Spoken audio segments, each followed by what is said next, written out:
Hello and welcome to the Film Ireland podcast. I'm very, very, very lucky to have the director of Cam with Horses, Nick Rowland, on the phone with me right now. I'm very happy to be here. Thank you very much. So I'm just going to ask you a little bit first about how you got into film yourself. So I got into film.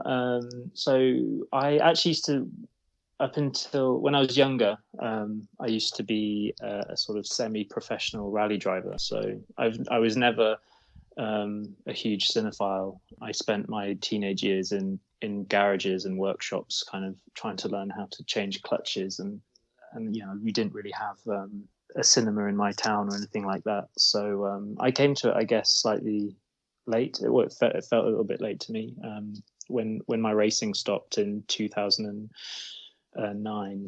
I actually didn't know what to do, so I took an online multiple choice quiz, which was going to tell me what my future job should be, and it told me to be a librarian or a filmmaker. And as I'm very dyslexic, I thought, well, I'll give filmmaking a go, and I went to film school. They're two very, very different careers, and it sounds like you have a little bit in common with the lead in Cam with Horses Arm. If you're from a rural area and like cars, that's definitely like a little nudge in the direction. Now, the socioeconomic thing is probably very different, but there was probably a little bit of experience to draw on. Yeah, I mean, I partly grew up on the northeast coast of Scotland in a little town called Banff, a little fishing town. So when I read Colin Barrett's short story collection, Young Skins, I kind of felt like I'd met a lot of these characters, or kind of, there's a sort of, you know, a lot of the young people in the town that I was growing up kind of were maybe going through similar conflicts and experiences as I kind of felt in this book. So I guess that's probably the initial connection I had to the material. And, you know, I found this character of Arm very fascinating because he lives in a very brutal world and does very brutal things and seems to really display no morals about it. But then he has such a sort of authentic and sensitive relationship with his young son. And I just thought that was a really interesting duality. And I guess I was attracted to the book because there's, you know, it was very tense, it was very, you know, dark in places, but I also found there was an awful lot of humanity in it. It made me laugh, it made me cry, and there was a sort of eccentricity to it, which it really appealed to me. Definitely, and that is all in there. Can you give me a brief synopsis of the film? So Calm with Horses, it's about this young man called Douglas Armstrong, and he's torn between his responsibilities to his criminal employers and his ex-girlfriend and young son, who are striving for a better life. With drastic twists and turns. Most people know to stay on the right side of the Devers family. I'm what you meet if you ever find yourself on the wrong side. People say they're trouble, the Devers. I didn't get the joke, lads. But I say all families have their problems. I don't want him to be around you because of the things that you do. Wise up, Arm. Wise up. Yeah, wise up. You were never like this before, you know that? Before them Devers got their hands on you. Just to go back a little bit about how you got into the industry. So you did your test, librarian was out. What was your next step? Go to film school, call around, see if anyone needs a hand on set? Yeah, so I went to Bournemouth Film School on the south coast of England, and did a BA degree, and then after that I went to the National Film School to do an MA in film directing. So I did like 6 years of film school. I could have become a doctor or something useful, but I kind of spent a lot of time studying. And while I was there, I made three short films. One was nominated for a BAFTA. The other one played at Sundance, and then my graduation film was nominated for a Student Academy Award. And I guess the momentum of those three shorts doing quite well led to me. But you know, once I left the National Film School, I started directing episodic TV for the BBC for, I guess, 3 years. I would do sort of 6 months of television, and then I would spend 6 months working on Calm with Horses with Joe Murtagh, who was adapting it with me. So that's kind of that's my journey up until the film got greenlit and we went into production. I originally found the short story in my final year of film school because I was trying to write some short films and my writing was terrible. So I thought I need to read some good writing and some good short stories. And I came across Young Skins, and Dan Emerson, who's the producer on the film at the time, he was an assistant at Working Title, and we'd met up a couple of times for coffee, and we were trying to find a way of doing something together because he desperately wanted to be a film producer, and I definitely wanted to direct, and we were trying to find a project. And he started looking into the rights for this, and then I met my agent Conor McCahan, who also runs DMC, Michael Fassbender's production company. And during this meeting, I learned that Conor was already trying to get the rights to the same story, Calm with Horses. So there was a bit of serendipity there, and Dan joined DMC, and we all decided to do it together. Wow, that's a very kind of nice story about how things come together. They don't always, especially, if you're working on a project, you really, really care about it. There can be a bit of development hell. So that took around 4 years to come to fruition, I think I read somewhere. Yeah, it was. So 2015 we started adapting it, and then I think towards the end of 2017, that's when it started to look like it was gonna go ahead the following year, and then we shot it in the summer of 2018. So can you tell me a little bit about working through the screenplay process? It's Joe Murtagh was the writer? Yeah, so me and Joe went to film school together. So we'd done a lot of our short films together, and it was really nice to sort of make that progression into developing a feature script. And, we had great support from Film 4, who developed and financed the movie. And it was I guess it was a learning curve, and you kind of go down some blind alleyways, and you make mistakes, and it was nice to be able to sort of draw on a lot of experienced people that were really supportive. But not only, it was great working with a writer that I'm also best friends with, but Joe's whole family's from Mayo, and his natural writing sensibility kind of really complements Colin's writing in any case. So it kind of, it felt like a lot of elements just felt very naturally suited to each other. So everything kind of clicked together on this one, luckily.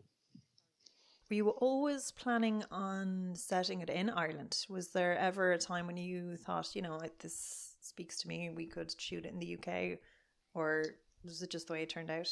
With Colin's writing, the sense of place is so strong, and I know it's a cliche to say, the location is a character in itself, but it really is with Colin's writing, and it felt so specific to the West.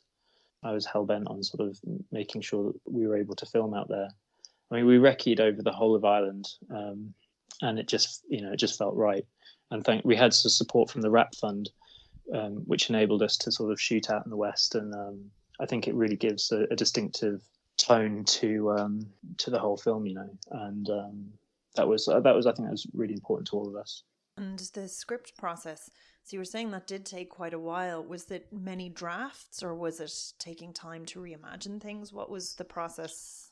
What was the lengthy part of that process? I think one of the main challenges with adapting it, I think if you look at the character of Arm in the book, he maybe has a little bit less agency. It's not as clear. There's nothing driving him maybe as much as in the film. So, and the short story is focused almost entirely on the crime aspect of this story from a plot point of view, and you'd get these little vignettes of him with his son or him with his ex-partner Ursula, but they weren't really connected to the story. It took us a while to figure out that actually we needed to sort of draw some more heart out of the story, and to give Arm, while staying true to him as a character, give him something give him a motor that can incite some change in him and allow him more space to grow throughout the narrative. And Ursula and Jack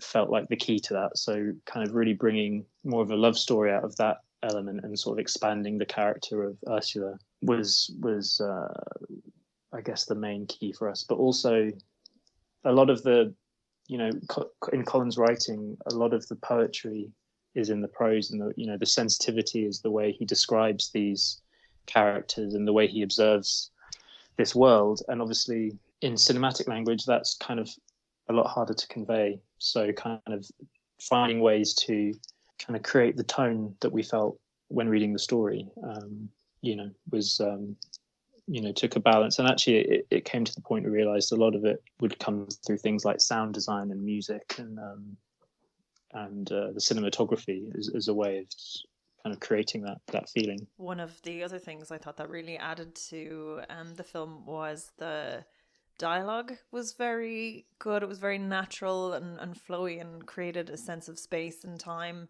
There was one conversation I think that particularly stood out for me as something that would just feels like it would happen. In a lot of films, certain things come across as quite almost like staged or like a plot device almost. But there was just one nice kind of throwaway conversation with Barry Keoghan and an erroneous character at a house party where they were just talking about escaping to Mexico.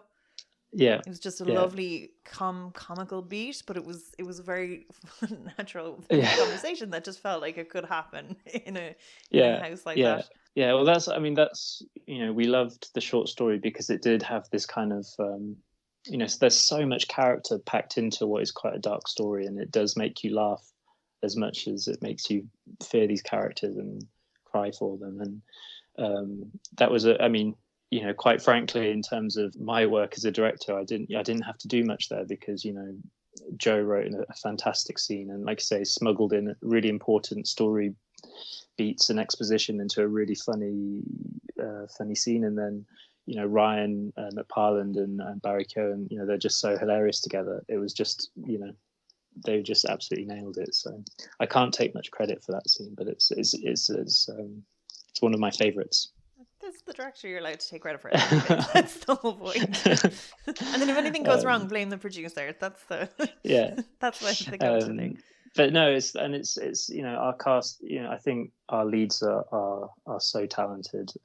But the whole ensemble, I don't think there's a weak link in there, and I think that's amazing. Because for example, Ryan's character Needles, he's only in for a couple of scenes, but he's a very memorable part of that film still. And I guess I was very aware that I'm not from Ireland, and this is a very Irish story, and I wanted it to be as authentic as possible. So we tried to be as authentic as possible in every way, especially with Cosmo as well.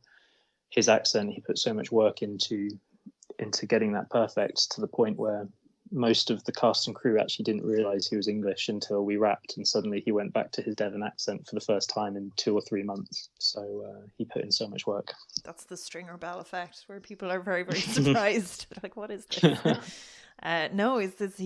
I must say, though, he does a fantastic job. There's the potential for a lot of these characters that are on screen. They do a lot of very unlikable things in a very tough world. But I do think Cosmo Jarvis and Barry Keoghan and yourself find the humanity and warmth in characters and in those moments, because I think without those it would actually be a very unwatchable film. But you are really on side, and I think especially Barry Keoghan's character it has the potential to be a really unlikable character, because he's essentially manipulating this kind of simpler, more naive other character. But there's within him there's a lot of empathy and there's a lot of nuance, and it's a very hard thing to get across. It's that's why it was so key for us to get such an amazing cast like we did. And I think all the actors connected with the material for that same reason. Though you read Colin's writing, and there is so much humanity and life and empathy you have towards these people that you shouldn't really. And I guess it was kind of interesting when we we started sharing the short story around or the script, and we sort of said this is what we want to do. I guess some people could read, I think if you were to read as a kind of alpha male sort of traditional gangster character, then I can understand why it would be a real turnoff. And that's what Cosmo did that was so brilliant, is he found the kind of humanity and vulnerability of Arm, and keeps you with, you stay with him all the way through the film, even though he's not saying that much. And sometimes, when he's acting as a sidekick, he's not even doing that much. It's all just through these very small micro movements and expressions in his face and his body language, and it's really quite amazing what he pulled off. One thing that I think that your film does very differently to other films in that genre and other TV shows in that same kind of gangster world is it shows the internal and external cost to the world and the toxic masculinity and the bravado quite early on, which is very interesting. We try and set the film up as I get, you make a deal with the audience, and there's a certain degree of the genre that you expect when you go and see a crime movie, and we try and set up that crime movie. But I guess for me, the stories are much more emotional. It's almost more of a family drama to me. I mean, it has the tension and the car chases and all the thrills you'd expect from a traditional crime film. But for me, the thing that, as a filmmaker, what attracted me to the story was the heart of it and the emotion of it, and trying to set up this unsavory brute, but to try and get people to cry for him at the end was what I found so exciting. That kind of the balance of brutality and violence and softness and kind of melancholy, I guess. Again, because it's such a hard thing to strike up, and because the chemistry between the actors is so important on a film like this, what sort of workshopping or prep would you have done with the individual actors beforehand and maybe together for rehearsal? We were a low budget film, so you're limited as to how much you can do. I think I think we had like 3 or 4 days of rehearsals where we were able to kind of block out a few of the more complicated, longer scenes. But a lot of it was done, it was more important to kind of set up the relationships rather than necessarily rehearse the scenes themselves, but kind of build up a history of these characters. So, between Barry and Cosmo spending time with each other, we would block out kind of improvised scenes or situations, or just kind of getting a sense of how these guys behave around each other. And also with Niamh Algar, who's just so incredible, and the way Cosmo and Niamh worked together was really special. And they would, we tried to spend as much time as possible getting the two of them to spend time with Killian, who was playing Jack, their son in the movie.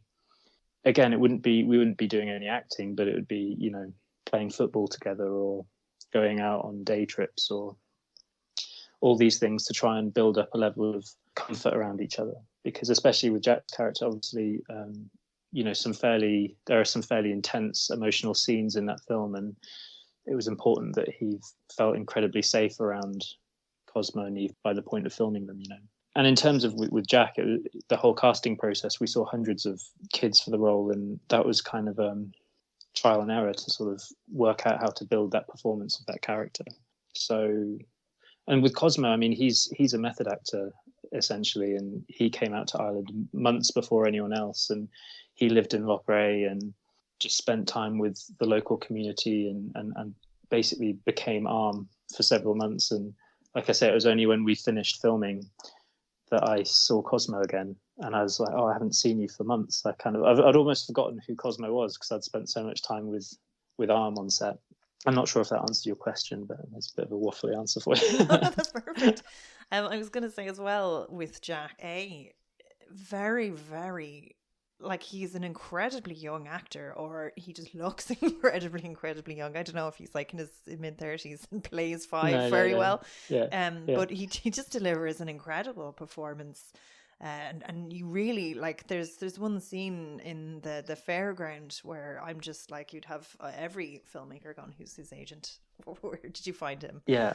Yeah, I mean, he's incredible. Yeah, he was 5, I think, or maybe he turned 6 halfway through the film. I can't remember exactly, but yeah, very young. There was obviously, we were warned, if you cast someone that young, it really restricts you on a production level, because children can't be on set for very long, and especially when they're at that age, it reduces your shooting hours with them. But firstly, the story would only make sense with a boy of that age, and secondly, he's just he's not a trained actor. He was a local, just a local boy. I think he's now got a taste for it, which I'm really happy about, because he's so good. So hopefully we'll be seeing him in lots of other things. But he was very intelligent and very emotionally intelligent beyond his years, and that made directing him very, very easy. Actually, I was very worried, before we went into filming. If you'd asked me the thing that I was most unsure about or nervous of, it was finding the right Jack and making sure that performance was authentic, as opposed to the car chases or any of the other things that's very easy to worry about. But I really appreciated Element's help with this. They put me in touch with Lenny Abramson, and obviously he did such a good job with Jacob Tremblay and in Room. So he was able to sort of sit down with me and give me some advice and pointers on kind of creating these performances with young actors. And what would be the highlights of that conversation for anyone listening? Because it's, again, excellent. I think it's about, I learned very fast through speaking with Lenny, but then also just being on set, that when you're working with someone that young, you can never expect them to necessarily sustain a whole scene. So you have to design your coverage in a way where you can sort of focus on moments and little beats that you sort of cut into the film. And it's really not about, in a way, it's not too different to any other actor. It's about not over intellectualizing things and giving very easy and very simple playable notes. With Cillian, it often became a game of, can you do this? How many things can you do at once? And yeah, we never intellectually discussed anything. And he was very, I remember on the first day we started on it was like a 7-page scene or something like that. It's like I think it's the introduction to the family, and we shot like the wide shot once, and Cillian said, "Oh, okay, well, am I done now? Can I go home?" And I had to sort of explain to him, "No, we're going to do maybe 2 or 3 more takes." And then we did that, and then he said, "Okay, now can I go home? I want to go play football." And then I had to explain to him, "No, now we need to do a close-up, and now we have to wait for the lights to move." And he was sort of, the whole thing kind of confused him. But by the end of the day, he'd already figured out continuity, and he came up to me and said, "I know I've been moving off the couch when Cosmo says this line, but I'm wondering if maybe I should delay this time so it'll work better for when he gets to his second position." And I thought, okay, well, we're going to be fine. This kid's really, really smart. I think I'll talk about learning on the job. And a big shout out as well to Niamh Algar and Hazel Dupe. I mean, yeah. Stellar performances. Hazel's part was quite small in it, but she always just packs a punch. I just have seen her in a short and Float Like a Butterfly. So now she's just popping up in this. She's just phenomenal.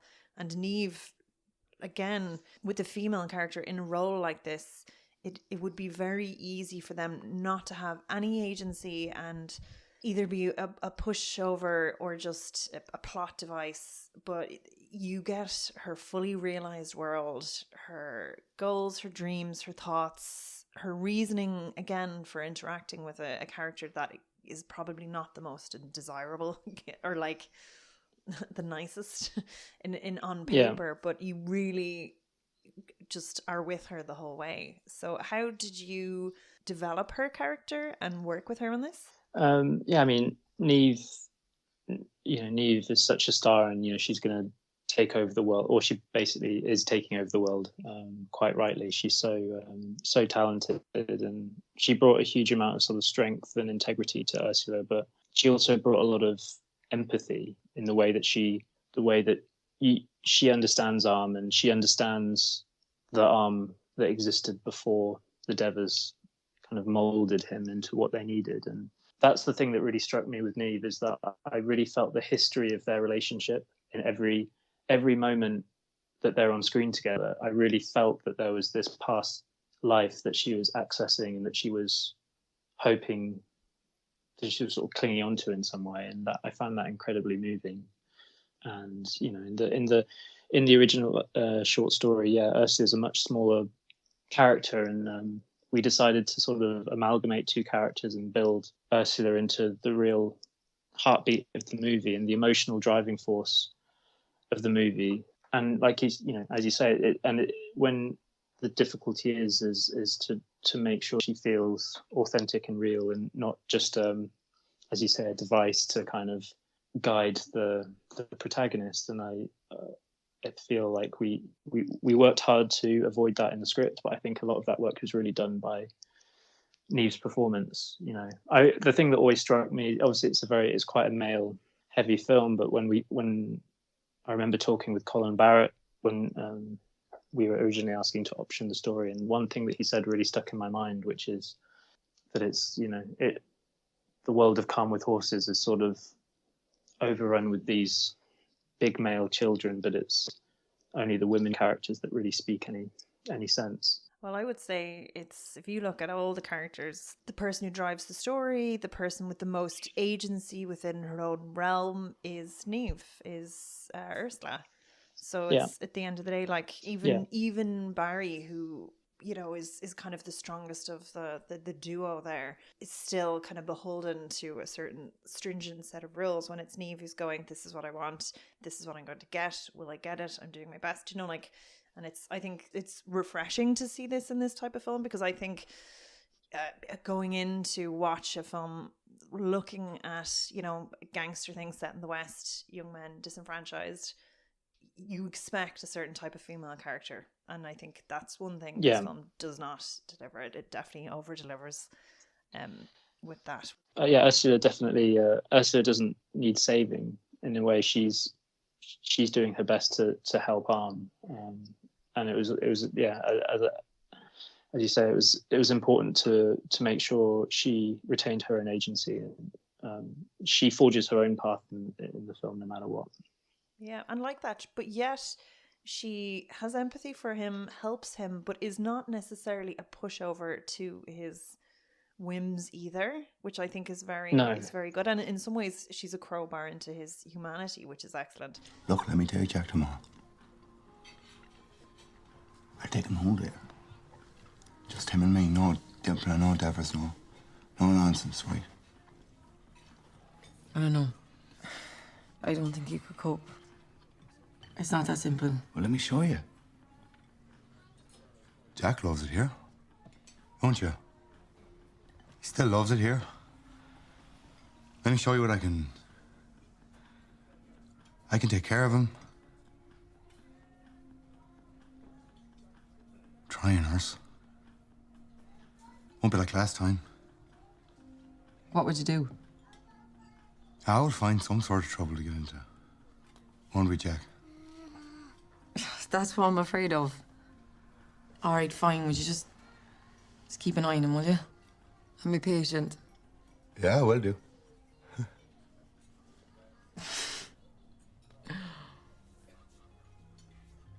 You remind me of yourself sometimes, you know that?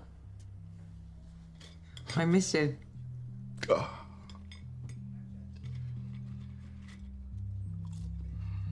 You know all this stuff with the Devers, right? That's not you. Hearing that a lot lately. The timing of this film is very interesting. I was trying to date it when I was watching it, and like Regis are a good way, and then I was looking at Bones, and then the Euros came in. I was just wondering, when is this set? So I guess it's the short story sort of, I guess it's like a early mid noughties is when it's set, but we kind of intentionally wanted it to feel quite timeless and almost give the story a fable like quality. We tried to kind of create a a world that had slightly been left behind or forgotten. So a lot of the production design had a lot of inspiration from the 70s to the 90s. We had a lot of the costumes were slightly inspired by sort of the punk scene and Eastern European fashion, and we tried to sort of mix everything up a little bit just so it didn't feel too much like a sort of social realism piece. And again, that's where also the landscapes really helped, you know, the kind of Connemara mountains and the ocean, and trying to almost make it feel like a frontier town in a Western, I guess, rather than it being, there's a version of the story that could have been more kind of council estates, and, you know, we didn't want it, we wanted it to feel slightly once upon a time kind of vibes, I guess. But also kind of like what I really wanted to treat it like an urban movie, but set in rural Ireland rather than that. And that kind of combination of the two, I thought was kind of quite cool. It was, and you definitely got that feel, actually. That was something, because I was watching it and I was like, is that Limerick? And then I was like, is that Limerick? And then I was like, oh no, it isn't. So you definitely got that good thing. And do you know what? It does stop you from associating it as a viewer with one thing and going, this is this person's story, or this is about the gangs in Limerick, which I have X amount of knowledge of, and it brings that background knowledge to it, which almost kind of colours the prep, where you're like, oh, it's love hate but set in Limerick, which it is not at all. But so I that makes, I'm just interested in that from my own point of view, but it definitely kind of created a beautiful set of visuals for the film. And can you tell me a little bit about how you achieved that? So I think Niamh Creagh, great surname, was the production designer. yes yeah, and then Piers McGrail was the cinematographer, and then obviously Sharon Long, you know, her costumes are also, you know, really, really fantastic. And I guess the brief for all of us, we were trying to create almost like an exaggerated ordinary in a way. So, you know, rather than the boys, you know, I'd ring Colin up and I'd ask him questions about, well, what, you know, how do you see Dympna, and what do they wear and what do they listen to, and, you know, maybe in real life they'd be in tracksuits or something like that. But we wanted the film, I guess it's that balance of we really wanted the film to feel authentic and for it to feel very Irish, but to not be too focused on realism, to kind of create more of an iconic look to the boys. And with Barry with his sort of dyed hair and his sort of matching sheepskin collar on his leather jacket, and just trying to make things visually memorable as much as possible. And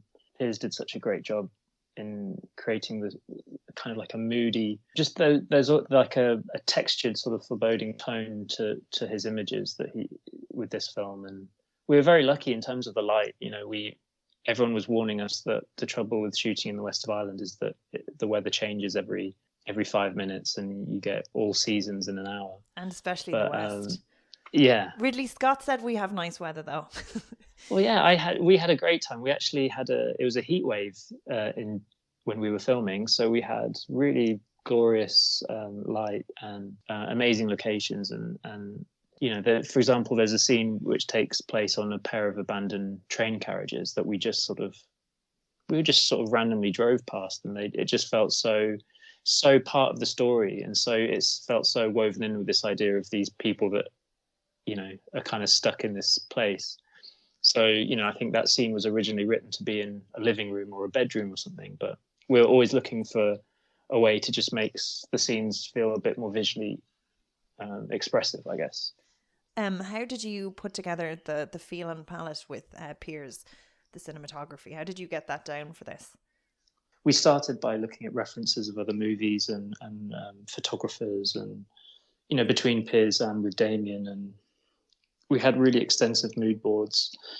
So we had a really clear idea of the world we were trying to create, really, and one that's dark but also allows for humour and eccentricity. And, you know, we recce'd the whole of Ireland before we settled on the West.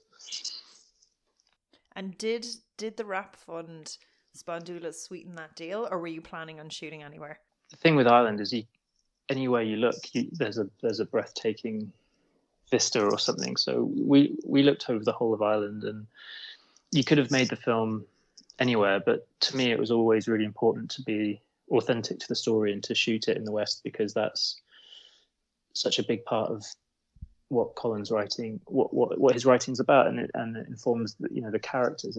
It feels so specific. So I was always fairly certain, but it wasn't clear if we were going to be able to do it from a practical point of view, and that's where the Rap Fund really, were made. It was a great stroke of luck that fund now exists, and I think it's really had such a huge impact on the way the film looks. I just want to talk a little bit about post.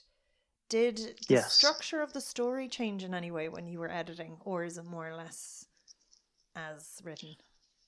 It's it was a tricky edit, and it's in many ways Calm with Horses is quite a traditional story, but it was actually sort of deceptively hard to. You've a lot of threads, though. That's the thing about watching it. There was a lot of beats. Yeah. There was his home life, his family life, and then there was the separate politics of the gang and the thing there. So it was a lot of threads to cover.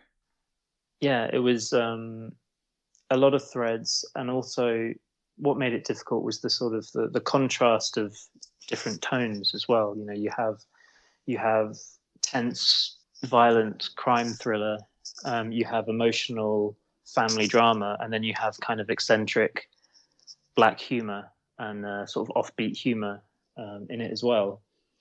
So trying to get all those beats and all those sort of tones to feel like one thing, I guess, just took a delicate touch, rather than it feeling too much like oil and water and feeling like you're kind of being thrown into different genres or different stories.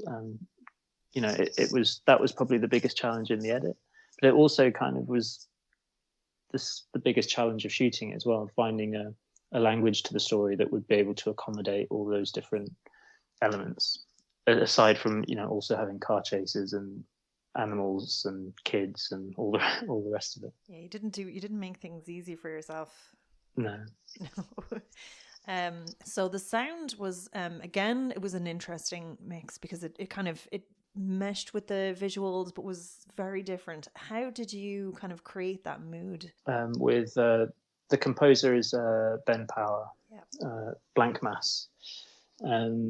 So I felt in terms of when it came to the music, we already had a very strong sense of place by through the actors and through the locations and the design of the film. I felt the story had a very, very strong sense of place, so that I didn't feel like the music had to particularly elevate it. To speak to that. So it enabled us to look for a sound that was purely, as far as I was concerned, it was purely focused on finding the kind of poetic, melancholic tone that I felt when I was reading the story, and to try and translate some of the tone that was in the book through Colin's writing. And it was really interesting. It was a very, very interesting process, really, because Ben, the composer, and Mattis Ray, the sound designer, work very closely with each other. And I guess it stems from, firstly, we shot the film mostly in a single point of view through Arm. So every scene we're kind of locked into the world and the scenes as Arm experiences them, and we only usually have as much information as Arm does. So the more subjective the way it's shot and the way the scenes are constructed, it means that with the sound design you can be much more expressionistic and much more subjective in the way you show the world. And for example, there's a scene in a nightclub where Mattis and Ben worked really closely with each other to, we through the sound design we sort of dip into Arm's head as he's in this club, and Ben wrote there's a piece of music that's playing, it's diegetic music playing in the actual nightclub, but it also does the work of score, and the track mirrors Arm's emotions through the scene, and it sort of tracks Arm emotionally through the scene. So that kind of blending of sound design and score, we found a lot we had a lot of fun doing that, and the music was such an important part of articulating Arm's inner world, especially as he's not saying much, or often he's trying to hide how he feels, or he doesn't know how he feels. So that's where the music came in, and we worked a lot on generating themes for different characters or for different thematic moments that sort of echo into other parts of the story and things like that. So we really wanted the sound design and the score to sort of stand out and be memorable, rather than something that sort of sits in the background. And so it was a lot of fun. I'm told I was a violent child. I can hurt people.